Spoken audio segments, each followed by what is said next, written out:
কুষ্টিয়ায় ১৪ বছর বয়সী বুদ্ধি প্রতিবন্ধী এক কিশোরীকে সংঘবদ্ধ ধর্ষণের অভিযোগে দুই যুবককে গ্রেফতার করেছে পুলিশ।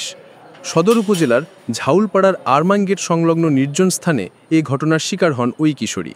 তাকে কুষ্টিয়া জেনারেল হাসপাতালে চিকিৎসা দেওয়া হচ্ছে।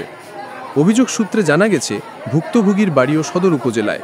ভুক্তভোগী প্রায়ই কিশোরীটির বাড়ির আশেপাশে ঘোরাঘুরি করত।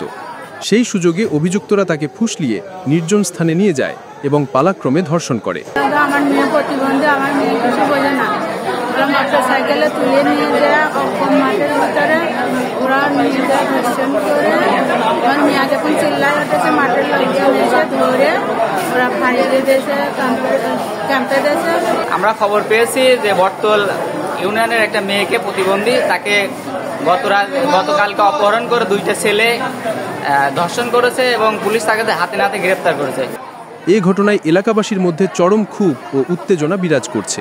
দৃষ্টান্তমূলক শাস্তির দাবি জানিয়েছেন স্থানীয়রা।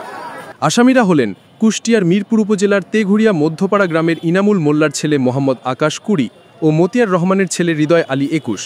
তারা দুজনই কুষ্টিয়া খাজানগরের একটি অটো রাইস মিলের শ্রমিক। কুষ্টিয়া মডেল থানার অফিসার ইনচার্জ মোশাররফ হোসেন বলেন, ধর্ষণের শিকার মেয়েটি একজন বুদ্ধি প্রতিবন্ধী কিশোরী। প্রাথমিক তদন্তে জানা গেছে, অভিযুক্তরা তাকে নির্জন স্থানে নিয়ে গিয়ে পালাক্রমে ধর্ষণ করে। মেয়েটির চিৎকারে স্থানীয়রা এগিয়ে এসে আসামিদের আটক করে আমাদের খবর দেয়। পরে পুলিশ ঘটনাস্থলে গিয়ে তাদের হেফাজতে নেয়। ওই সংবাদ পেয়ে আমরা দ্রুত এখানে ঘটনাস্থলে আমাদের টিম পাঠাই, জগতী ক্যাম্প আমাদের অফিসার পাঠানোর পর আমরা জানতে পারি যে ভিকটিমের নাম হচ্ছে লামিয়া খাতুন, ওর বয়স 14। সে একটু বুদ্ধি প্রতিবন্ধী, মানে অতটা বোঝে না, মানুষের ভয় বুদ্ধি প্রতিবন্ধী। তার বাড়ি হচ্ছে বটতল। তো গত 19 তারিখে ওর বাড়ির পাশে এক মোটরসাইকেলে দুটো ছেলে ঘুরতে আসে। তো ওই ছেলেকে মেয়েটা মানে মনের অজান্তেই ইশারা দেয়। তখন ওকে আসে, তো মোবাইল নাম্বার চায়, মেয়েটার মোবাইল নাম্বার চায়। মেয়েটা বলে না, মোবাইল নাম্বার দেওয়া লাগবে না, আপনার পরের দিন সকাল 9টার সময় আসে, আমরা ঘুরতে যাবো। তখন ওই মোটরসাইকেল নিয়ে ওই দুজন আসে। ওই দুজনের নাম হচ্ছে, একজনের আকাশ আহমেদ 20 আর একজন হৃদয় হোসেন, ওর বয়স 26। তোরা মোটরসাইকেল থেকে এটা সরাসরি মনে হয় মোটরসাইকেলে ঘুরতে যায়। ঘুরতে ঘুরতে জগতী ক্যাম্পের আন্ডারে ঝালপরাস্ত ক্যানেলের পাশে নিয়ে যায়। একটা আঁকেদের ভিতরে নিয়ে ওরা দুজনকে ধর্ষণ করে। তো আমরা পরে দুজনকে অ্যারেস্ট করছি, নিয়ে আসছি। কালকে ভিকটিম নিয়ে আসছি। ভিকটিমের আমরা ডাক্তার পরীক্ষা সম্পন্ন করেছি, মামলা রেকর্ড হয়েছে। ভিকটিমের ভাই বাদী হয়ে মামলা দিয়েছেন। আমরা 9 নারী শিশু নির্যাতন দমনের 2009-এর 3 মামলা নিয়েছি। আসামি অ্যারেস্ট করে আমরা সিভিল আদালতে প্রেরণ করব। ভিকটিমের বড় ভাই বাদী হয়ে কুষ্টিয়া মডেল থানায় নারী ও শিশু নির্যাতন দমন আইনে মামলা দায়ের করেছেন।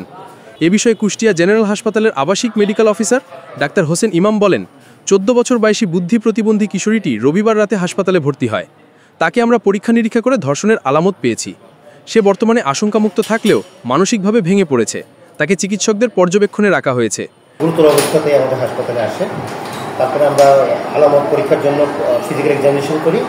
আমাদের গাইনি ডাক্তার উনি করেন, এবং করার পরে আমাকে জানান যে এটা গ্যাং রেপের গণধর্ষণ হয়েছে। এবং তারপরে আমরা তার পরীক্ষা নিরীক্ষার জন্য আরও কিছু সোয়াব কালেকশন করি। বর্তমানে আমরা এখানে অ্যাডমিশনের জন্য ভর্তি রেখেছি।